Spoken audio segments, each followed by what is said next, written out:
Hi traders, before we get into today's analysis, I just wanted to give you a personal invitation to my free Forex trading webinars. You can register by using the link in the description below. I look forward to seeing you there. Let's now get into the charts.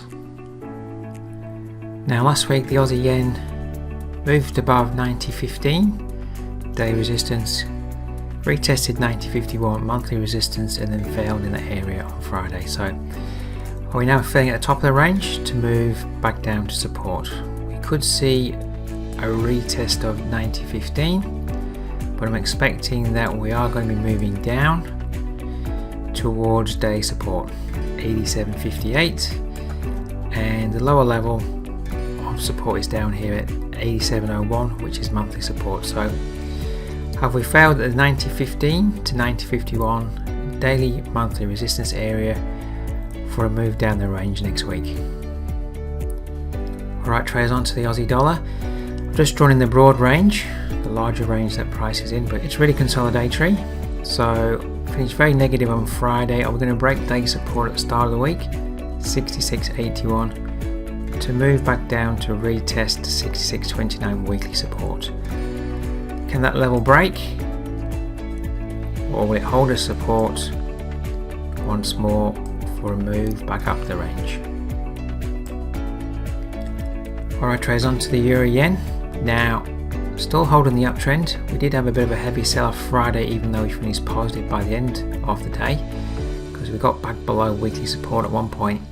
So the sellers are starting to watch this area. We're at extreme high levels. That's last year's high up here. So this week, can we come up to retest and move above 147.75? The double top area to the left.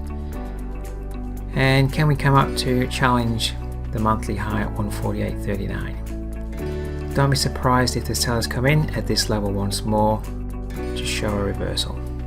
Okay, and that reversal may move us back down to test weekly support. And can we move below weekly support?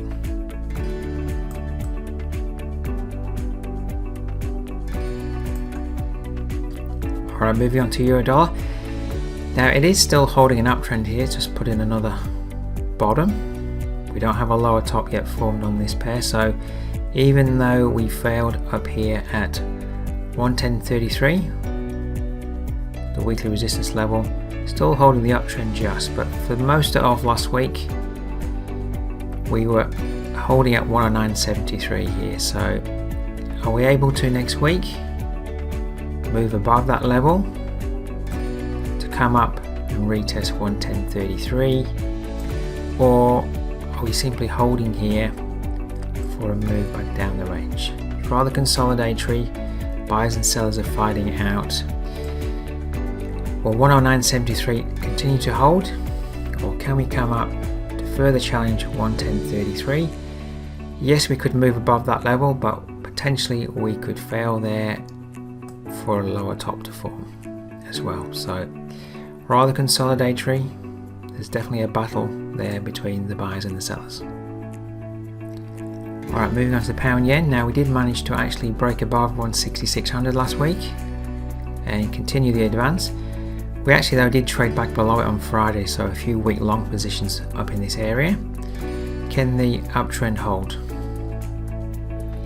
Will price actually come up to the higher level now of resistance, which is monthly resistance up here at 168.72, where last year we created this triple top area? If we can get up to that level this week, I would certainly look for the potential of a reversal, because that's clear resistance up there. So can we continue the advance to challenge 168.72? If we can, we'll look to that area for a possible reversal. Alright traders, last pair to review for the weekend, pound dollar. Very similar to the euro dollar. It's very difficult to determine, is it going to break the upside or is it going to move to the downside? What I do know is it was holding at 124.48, the monthly resistance level here, through the course of the week. We have a further higher bottom and a lower top, so it's a little bit mixed. So Can the buyers push above 124.48 and continue that uptrend that's been in play for the last month? Or are we simply going to hold to trade down? I've been taking the tack that maybe 124.48 is going to hold, but can the overall uptrend hold to move above, or are we simply failing up there? So watch your intraday trading. If you see further weakness intraday at 124.48, that could be the telltale sign that we're moving back down the range. Okay traders, that's my analysis for today. If you want to keep up to date with my analysis, simply subscribe to the channel. I look forward to seeing you next time.